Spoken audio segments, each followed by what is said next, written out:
بسم اللہ الرحمن الرحیم۔ السلام علیکم ورحمۃ اللہ وبرکاتہ۔ آج ہم بات کریں گے کہ خواب میں سبزی دیکھنا کیسا ہے۔ علامہ ابن سیرین رحمۃ اللہ علیہ نے فرمایا ہے کہ اگر کوئی شخص خواب میں سبزی دیکھتا ہے تو یہ رحمت کا باعث ہے، بیماری سے شفا ملے گی، غم اور دکھ سے نجات پائے گا۔ اگر کوئی شخص خواب میں دیکھے کہ وہ سبزی منڈی دیکھتا ہے تو دلیل ہے صاحب خواب کو مال و دولت ملے گی، رنج اور غم دور ہوں گے، خوشی سے مسرور ہوگا۔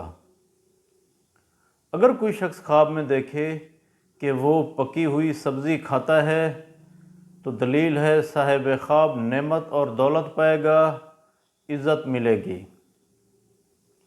اگر کوئی شخص خواب میں دیکھے کہ وہ سبزی بیچتا ہے تو دلیل ہے خواب دیکھنے والے شخص کو مال و دولت ملے گی، باعث راحت ہے۔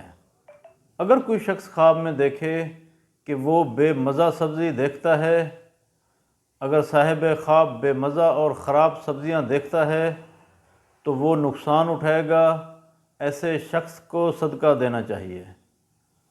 اگر کوئی شخص خواب میں دیکھے کہ وہ کچی سبزی کھاتا ہے تو دلیل ہے خواب دیکھنے والا شخص بیمار ہوگا، مصیبت میں گرفتار ہوگا، ایسے شخص کو بھی چاہیے کہ وہ صدقہ دے۔